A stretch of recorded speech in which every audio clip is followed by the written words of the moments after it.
Hey, everybody, friends, family, everyone in between. Welcome back to Chicago Reacts. I'm Zach, an actor here in Chicago, and as always, joined by the marvelous, the magnificent. Who is it? I'm Michael, everybody. I'm also an actor here in Chicago, and we are back with Bricky. We are checking out Uncharted 2, one of the best game sequels ever made. This is part 2. We decided to break it up, and we are enjoying it. So yes, we are. We made some slight adjustments to lighting for this part 2. Bear with us. We are still adjusting to the new setup and stuff. But we adjusted mics a little bit. We got the light a little bit better on both of us. So thanks for hanging in there with us as we make some adjustments. Yes, we really appreciate it. And keep dropping those comments. Give us those notes in that comment section down below. Yeah. With that said, we're gonna jump into it. All right, here we go, baby. It's about to get real. Oh yeah, it's about to get real.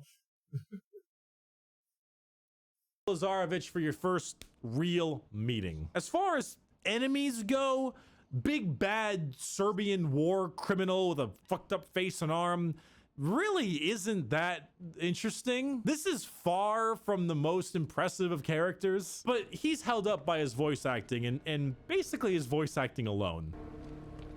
So, this little man is Drake. Stereotypical? Sure. Yeah. It's the whispering with like oomph for me. Like you have to have such a strong voice for that to carry so well.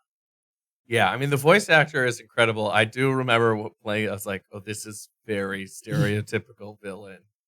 But at the same time, it's stereotypical villain, but it's still like it's like good stereotypical. Yeah, it is good. Right? It is. You got to give it that. And again, it's because of the voice acting and Bricky's right. The voice acting really is everything. Yes.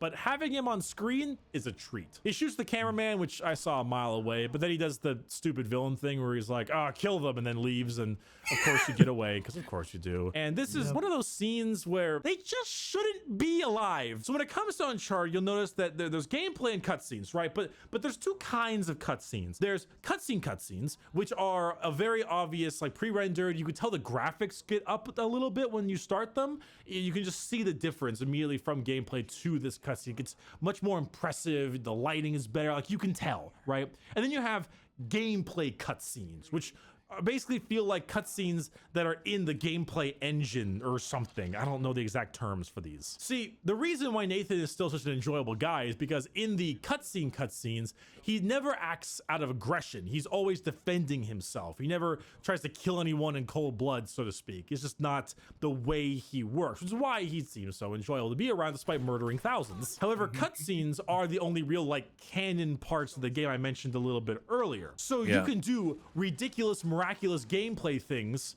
in these gameplay variants of cutscenes. This is very confusing and it requires way too much setup for me to say the two of them transitioning to gameplay right there and then and running away from bullets like that, it shouldn't work.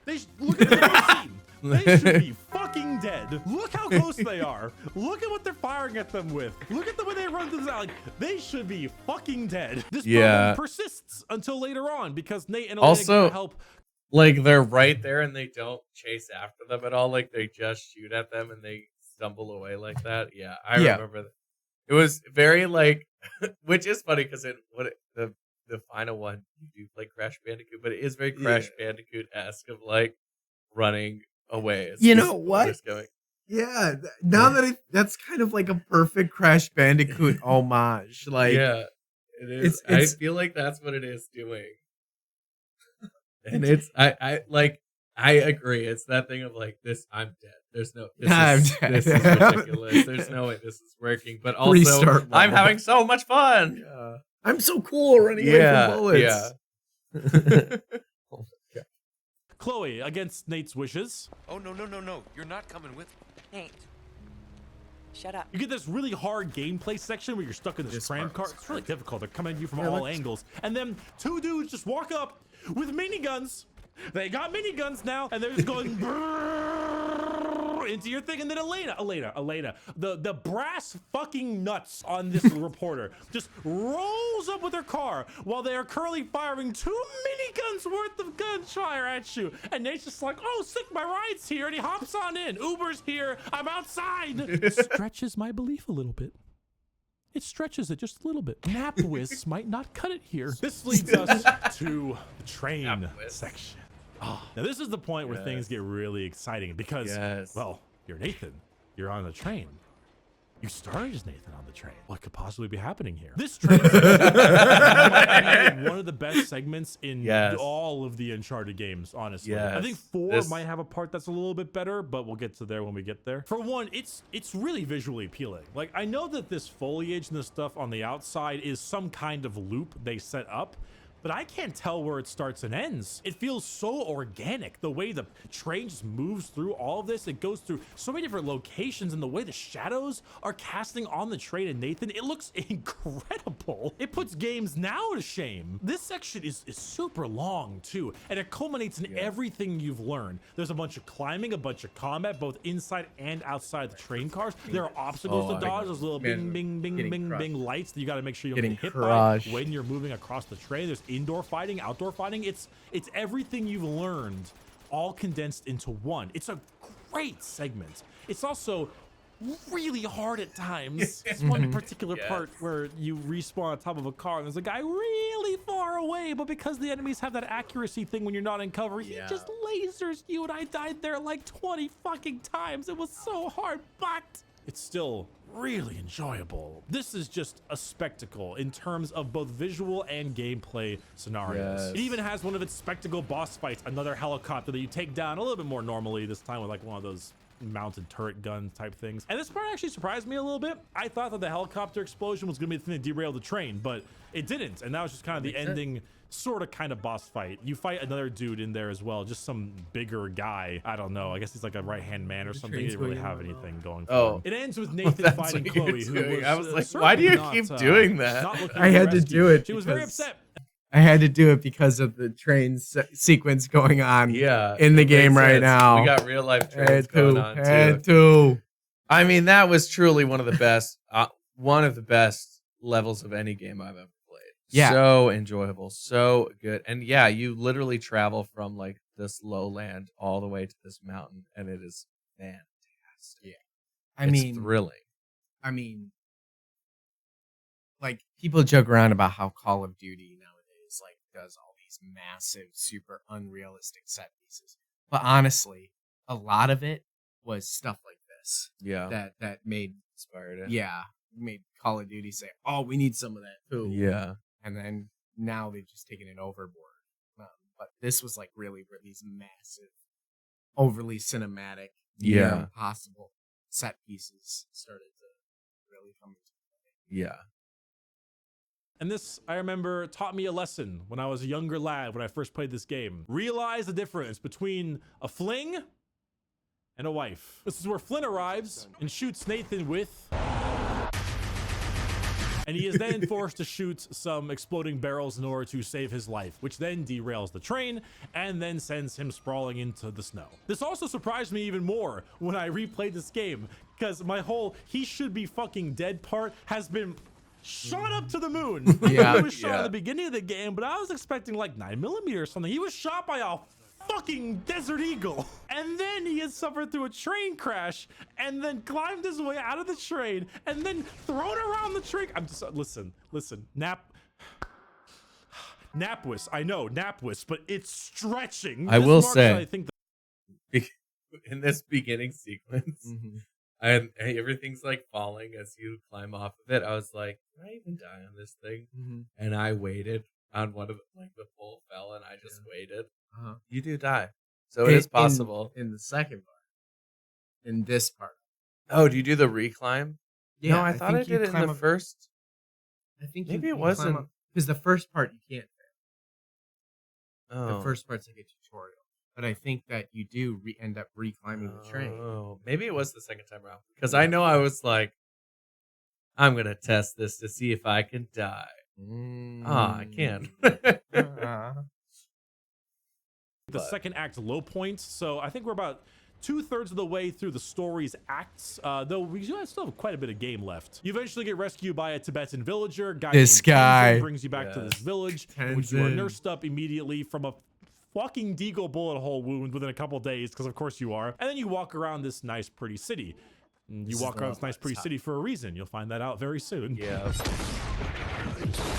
Elena's there as well, because of course it wouldn't be an Uncharted game without some more Elena content. And the next little bit is a bit more slow than I'd like. You meet this guy named Schaefer, and he's talking about how Marco Polo and Shambhala has something known as the Chintamani stone, and those who possess even a fragment of the Chintamani stone were amazing, powerful people like Genghis Khan and stuff. Okay, maybe amazing isn't the right term for Genghis Khan. Very powerful people. The main goal of this section is that this guy Schaefer believes that the stone has powers, and so Nathan is going with Tenzin to go confirm this idea in this big icy cave. So the next whole part is mainly just climbing, and a lot of it is a long section. And this is something that might come off as hypocritical, because in the first game I said too many shooting galleries, you need to kind of cut it up. And right now I'm saying, wow, after the longest shooting gallery in the game, the train, you are upset that there's a lot of, you know, just climbing.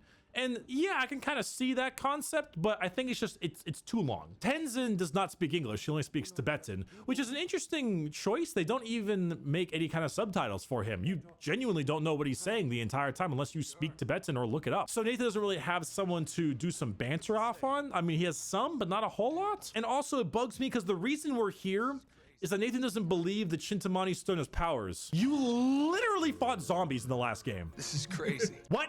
Nathan, what? Wait, there's some great spectacle in this part. The part where you're climbing the giant turning, looks like bell things. Like, wow, it looks really cool at times. And then you fight Yetis, and Schaefer's group were Nazis, because of course they were. It's alright, there's Yetis now. Was that the proof you needed, Nathan? Zombies wasn't enough for you? Now that Yetis exist? This part isn't bad, honestly. It's just the fact that it overstays its welcome a little too long. This just take us to the next segment. The tank. The tank. Yes. The tank. When I was a young lad, I think it took me a month. Nah, that might be too much. Maybe like a week to beat this tank segment on crushing. This is the thing I was looking forward to the least. I remembered the tank. I remember the tank just like I remembered the jet ski. Yeah. Except the tank was annoying because it was goddamn hard. The jet ski was annoying because it just didn't control well. The tank was insane. And I was kind of shocked at how easily I went through this area. I mean, I died plenty of times. I don't know how many times I died. Maybe this many times. But it wasn't as bad as I thought it would be, actually. Though this does involve a tank absolutely annihilating the entire city you just walked through. To give you a bit more of a emotional punch. It didn't work great for me. I spent about 30 minutes just walking around in an ice cave, and I was sick of it. That is a good point. Like the I see what they were trying to do there. Yeah. But yeah, it's I remember feeling a little. I feel like getting to the end game, it started to fall a little shorter for me. Like the build up was so good, and then it was like, oh crazy, like creatures and roided up Nazi dude, and I was like, okay. yeah. The climbing thing I remember being long. I liked the village though. Yeah, me too. I did feel bad for the peaceful Tibet village. I know what you mean though, as far as like you get to a point in a game, especially when it is a campaign, like around that.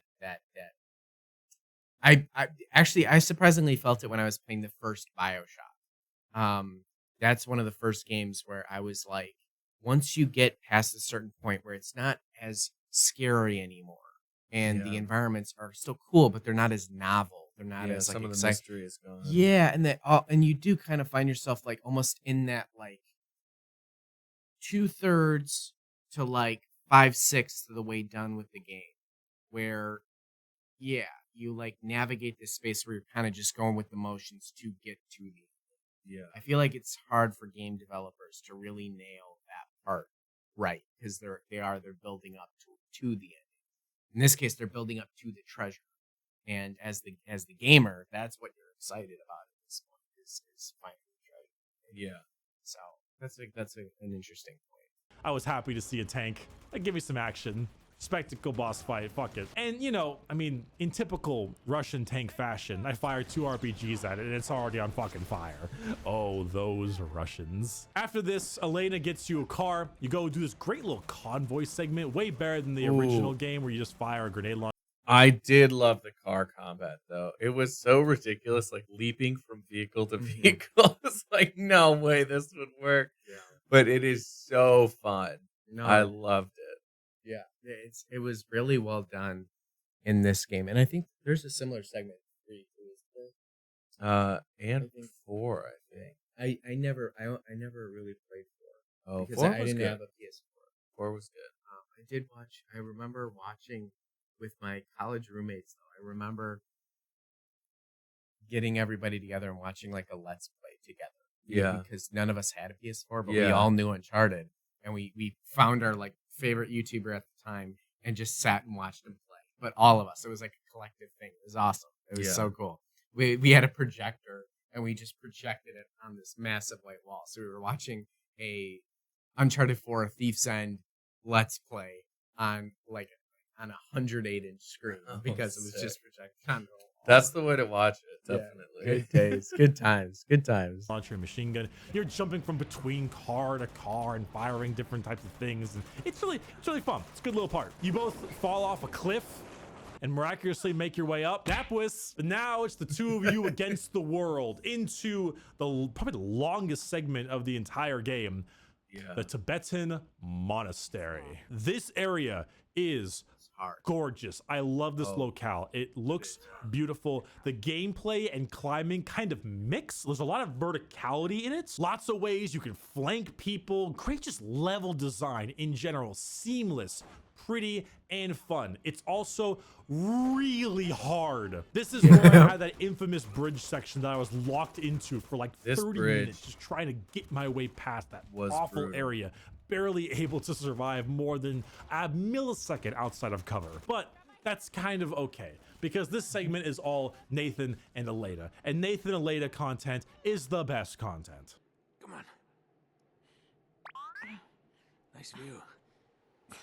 Men. After dealing with many enemies, you eventually meet up with Chloe, take the dagger from her, do a little puzzle, which is a little bit more exciting. It still put the things the journal tells you to put in, but it requires a little bit more thinking, and I do like that. You fight some more dudes, you move some valves, you fight some more dudes, and then you find yourself the secret entrance to Shambhala. But then, of course, nothing good can last forever, and you are met by Flynn and Lazarevich, and taken hostage, because of course you are. You know, for the main villain, you really haven't seen much of Lazarevich. He's had some small little parts where you're overhearing his conversations, but you don't really get a whole lot of him. And I really like this part, because you get a lot more of him. He's such a stereotypical villain. He's just crazy madman warlord guy, but he sells his role really well. In every scene he's in, he's a genuine menace. Get your hands off me. Now, one we will use as a lesson, and the other we will use as incentive to cooperate. You choose. This is bullshit, Nate. Yeah, don't play into his game. You want my help, you let them go. This is not a negotiation! Who would you sacrifice, and who would you save? But this one? You want to save this one? Or maybe this one? You know what? Enough of this shit. All right, quit the theatrics. I'll do what you want. Now, as a hostage, Nathan solves some puzzles with Flynn, which is a great callback because, you know, they started the museum in the beginning, but now they hate each other, but they're now doing things together again. It's some good banter there. I like it. You and Flynn finish these puzzles. You fight the Yetis again. Very similar Yeah, to the whole I remember Raja this Oh. too situation. in the like monastery temple. And it was so tough because you only had a pistol, right? Yep. Yeah. Yep. Oh, that was brutal. No, yeah, I remember this part too. I just The Yetis were. yeah, and again, you're so close to you're so close to Shambhala now, dude. Yeah. You So it's could like- taste it. You Yeah. can taste it. You're Yeah. so close. You're like the excitement is now building so much. This is where like my prime memories are. Yeah. You need to keep each other alive until Lazarevich comes in with his pack-a-punch shotgun and immediately blasts them apart, which you then realize that they're not actually Yetis. They're dudes. Blue dudes. Yeah. In costumes. This Blue part- dudes who you will get. I got confused about because I'm like, but they were like clamoring all over this, like how were they holding on to these sheer ice walls when you were climbing before. Yeah. That when I found out that I was like, what? Okay. But were these people possessed by the stones though? Remember what they were talking about? Yeah, I mean they have So, some. like- Yeah, but still can't defy gravity though. I guess I just assumed they were super strong, but yeah, maybe there's more to it. maybe. Real acquainted with very soon because you're here. Shambhala, Shangri-La, a city of gold and stone, protected by those very guardian blue dudes that you have been dealing with as Yetis prior. Meeting, of course, the game's quota for something supernatural at the end. A little struggle later, and now you're off Chloe, Elena, and Nate trying to make your way through Shambhala. And let me tell you, you fight those guardian things, and they are fucking hard to kill. Yes. They take multiple magazines of almost every single weapon in the game. They are nightmarish to deal with. And when they are brought to a certain health threshold, they actually go full melee berserk mode on you. So in reality, they're kind of like fighting two separate enemies at once. Soldiers, because they fire at you with these triple shot crossbow doodads, and then like the Yetis when you get to a certain point. So you have to combine a little bit of cover shooting and running away blind fire shooting against them. This is a real pain until you end up getting their crossbow, which isn't a triple shot like they use. It's just a regular crossbow, but this thing kills them in like 2 shots. It's gold plated. I got 500 headshots with it, I suppose. You know, MW2, let's go fall camo. I don't know. For some reason, this thing just murders them. Perhaps the weapons were just too ineffective against them and they wanted to force you into using this crossbow. I don't really know, but point being, once you get the crossbow, they're not that bad. Also, Shambhala is one of those situations I'm gonna have to invoke a little bit of Napwis for, because when you look at it and you think about it, there's just no way that you wouldn't have been able to see it. Like, this is the modern age. Google We have Maps. satellites, Yeah. we have GPS, we have planes. Lazarevich has helicopters. A little line where he would have been like, "You've destroyed my last helicopter, Drake," or something would have been not too bad. But overall, this can't be hidden. And I'm pretty positive that the people making this game agreed with that. I don't know a single person in the world who didn't play Uncharted 2 looked at that and said, "How did no one see that via GPS or something?" And I'm positive that Naughty Dog just said, "Fuck it. Who cares? It looks cool. Screw it." And you know what? I agree. Napwis. So you do your fighting. There's a little bit of back and forth. Chloe wants to get the fuck out. Elena and Nate believe that the Chintamani stone is actually the powerful thing that they thought it was, and they feel like killing Lazarevich is gonna save the world because he's such a terrible guy, and terrible guys with good power is bad. Takes some convincing. Chloe comes along. Cool. Great. Make your way over to the Chintamani stone, and you realize that it is, in fact, not a stone. Marco Polo was incorrect. It's actually amber. It's tree sap directly from the mythological tree of life. Like, yeah, the tree of life. The real tree of life is here in Uncharted. It's right down there. That's why all their teeth are black, because they tried to eat it. It's why the Guardians look so blue and are so insanely strong. And it's what Lazarevich is currently after and where he's headed right now. Just Lazarevich, though, because Harry Flynn has not been brought along, and he had a number done on him. Oh, we can help you. Sorry, love. This isn't a movie. And you're not the plucky girl who reforms the villain and saves the day.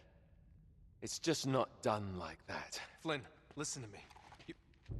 Parting gift from Lazarevich. Pity he took the pin. Get back! Elena!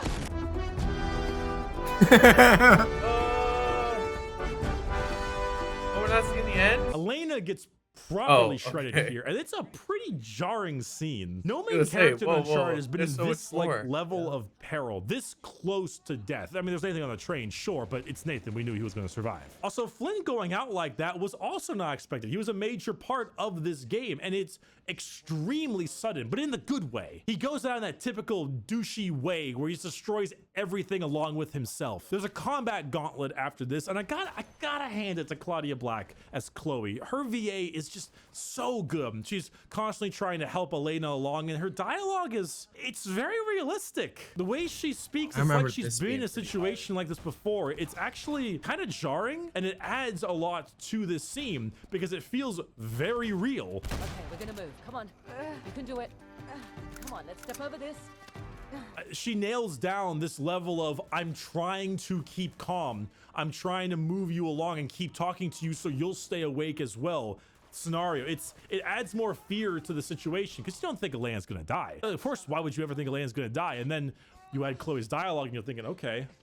Ooh, okay, this is a little bit rough. And then they don't really shy away from making this thing feel very, very serious. Hey, Elena, how you doing, huh? Not good. Nate goes to confront Lazarevich after this, and you know what?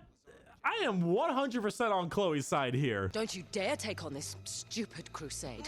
Bro, your girl is dying here. Like, sure, Lazarevich might become all-powerful, like those Guardian things, but guess what? You killed a few of those Guardian things already. Get out of there, save Elena, end him the good old American way by using a gigantic plane with a 105mm cannon tilted towards him from 30,000 feet. These Guardians might be able to take 3 magazines of 7.62. I don't think he can handle about 4 or 5 shots of 105. He goes down anyway, moron. Lazarevich drinks from the tree of life, and then all of his scars immediately start healing. I don't know if that was on purpose, giving him those scars as a happy accident. Regardless, it's a cool little touch. Nathan shoots it, causes it to all explode, caught on fire, the whole thing. And then you have your final boss fight here, Nathan versus Lazarevich, and it is not good. So tough. Oh, it's not good. Navarro in the first game was significantly worse. This one is not great. All it is Lazarevich running at you the whole time. Yeah, it with wasn't his shotgun. fun. It was Like, just obnoxious. yeah, it I was wasn't like, fun. oh, can I just be over with this now? Especially at this point, I feel like the train to here is kind of a marathon. Yeah. Like Yeah. the whole Tibetan village is long, and then you're at the monastery and that's long, and then you get in here and that's long, and I'm like, holy, it's just intense battle after intense battle after intense battle. Yeah, it's like this kind of, especially, yeah, once you get to the monastery, it's like this never-ending gauntlet. Yeah, it of- doesn't really let up. Yeah. Yeah, and it's just like, okay, how can I throw as many grenades as possible at this guy? Yeah, no, I just remember being very, like, disappointed in this boss fight. It became much more like, okay, if I need to run fast enough, but not too fast. Like once you like find your path, you just keep running your path, picking up grenades, chucking your grenades, continue running your path. I felt very sort of, if I do the thing, I will beat it. But it's once I figure out what that path is. Yes. But it wasn't like instinctual, or it wasn't like, oh, I gotta suss it out in the moment. It's like, no, I just gotta run away and then get grenades and then blow him up and then shoot him while he's down and then continue running, get more grenades. You know, It was a bit anti. yeah.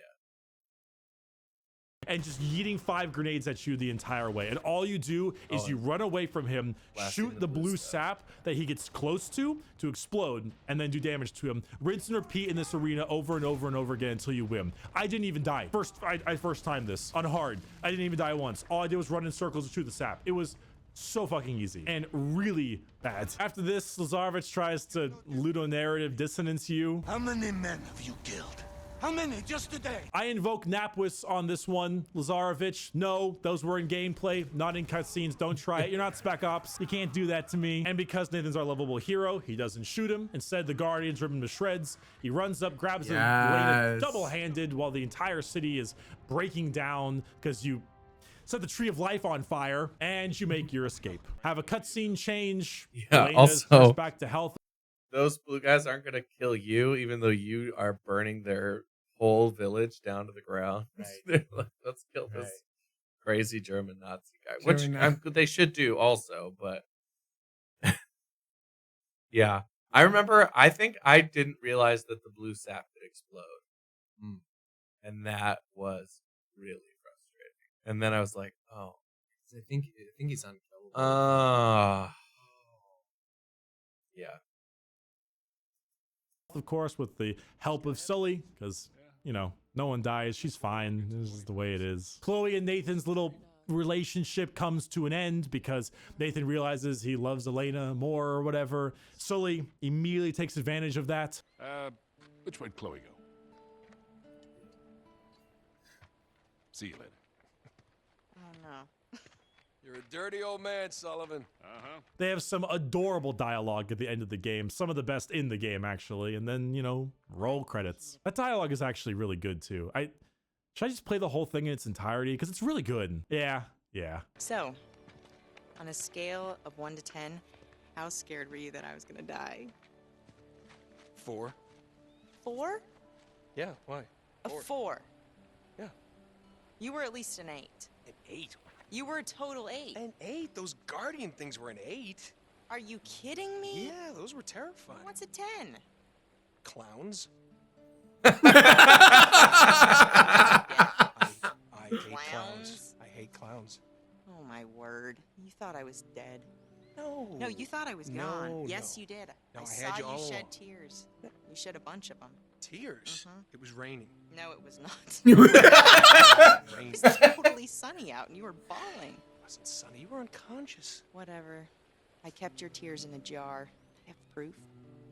I'll give you a 5. How's that? Literally better in every way. Yeah. Every way. Still have some problems. Most of the problems are gameplay related, and there's some dumb things in the story, but Napwis. There are some specific gameplay issues I didn't really get too into, like how the game sometimes just sends you off the wrong direction for Yeah. jumps and things like that. But overall, it's just so good. It makes me so happy this game is as critically acclaimed as it is, despite, you know, not being the best with time. Like, there are some problems with it, of course, but just compared to the first one, does it hold up? Oh, absolutely. I am so happy the first game got a sequel because, yeah, I'm positive Uncharted 2 had a bigger team. I'm sure it had more money put behind it. Yeah, of course, all those things. But it feels like a lot of the other parts, the script, the voice acting, the pacing, there's a lot of just raw talent. People who started to realize exactly what they were trying to go for with this game series, and they just put it fully on display. Not everything can be solved with more people and a bigger budget. A lot of things can be solved with that, but not everything. And I feel like a lot of this game was just people who were just better at their jobs. Well, it's not like the Practice only or what- thing. Like, I feel like a lot of money goes a long way and more people, but you don't have people who are passionate about the project that you're doing. It doesn't matter how much money or people you have. Like, you got to have the heart. And I feel like the Uncharted series, all of them have heart. Like, if there's one thing you could say about them, even if you're frustrated about the gameplay or the pacing or anything like that, they all have like a lot of heart put into them. Just and you like just feel that when you play it. yeah, no, you do. That's why you yearn to be Nathan Drake while playing. That's why, in a way, I even feel like you could have an argument that playing Uncharted is like playing a role playing game because you are taking on the role of this treasure hunter that is like I discussed in part 1, the epitome of what every adventurer, every male, every like wants to be in terms of suave, in terms of knowing how to use a gun, in terms of intelligence, in terms of humor, wit, all of it. So I genuinely think an argument could be made that games like this, it's so immersive. Yeah, it Right, definitely pulls right, you into right, like the character. right. Yeah. I see what you're saying. And, you know, that's why if you guys are doing any projects out there that need an actor or a set of voice actors, or we got the passion, baby. And We've got the passion. We got the passion. Check out our links down below. whatever reason, every single avenue was improved upon. Something I can't unfortunately say about the third game, but that's for our next video. Thank you everyone so much for joining me on this video. It was wonderful to have you all stay this far to the end as well. If you'd like to check out some merchandise, orchidate.com. We have a whole bunch of designs and the like up there. We also sell dice, Twerking Crewmate on the 6 as well. Just go to orchidate.com. It's in the description. You'll find it. A huge thank you to all of my patrons and members. The brick wall. Always That's such a wonderful having you here. Thank you so much for supporting me, of course. I'll Thank answer you to some of our your questions patrons real as quick. well. What is an Mwah, exotic mwah. food / dish you've considered trying or have tried? I want to try like Thank that you all for weird tuning in. That was so crab much that's- fun. Or is it finishing. squid that's still alive, but it has like the orange foam in its brain? You scoop He always out? does I wanna these try questions that. at the I'll end. try It's anything like- once. Adding to that question, what's the most disgusting thing you've ever eaten? I had a deep fried Klondike bar at the Orange County Fair. It wasn't the most disgusting thing I've ever eaten, but it was so sugary and rich and over the top that I spit it out Sounds immediately. Frog. really gross. Yes. Yeah. Yeah. I'm. Yep. Excellent. Well- Well, that was. Oh, I mean, I love the Uncharted series. Now, looking back over that, is he playing the remastered? Some of that looked really good. Some of that looked maybe better than I remember it being. But would maybe I'm wrong. It did look really good. Like it looked. Yeah. And he did say that he replayed them. Right. So I assume he's replaying the remastered versions. Right. But man, I'm just so glad they held up. I'm really excited that we're getting a review of all of them. Yeah, guys. I'm really looking forward to 3 and 4. Yeah, make sure that you guys leave a like on this video if you liked it, and definitely leave a comment, because the more that we push this video out and the more response it gets, that means like when Bricky does release part 3, we could prioritize that right away. Yeah. So, you know, not to sound cliche about the whole liking and commenting and stuff, but it really does help us make sure that we know we're doing the right thing. For the channel and stuff. What a ride. This video is as good as I was expecting it to be. Yeah. So glad we got to watch it too, like literally days after it came out. It just was So hopefully we'll coincidental. be getting this one out relatively quickly for y'all. Yeah. And I love, man, it's so much fun reacting to something that I know that Bricky is like doing commentary on that I've played before. It's just a different experience, and it's fun to have, I think, more of an opinion on the critiques that he has or things that were like his favorite.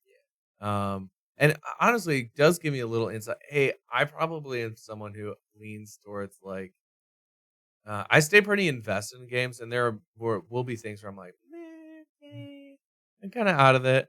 Yeah. But if it's a good game, I still like, I really forget about it quickly. Like, Same. I'm not worried about it enough to like have it bother me.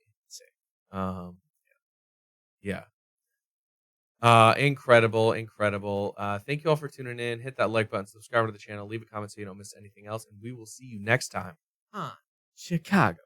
Yeah.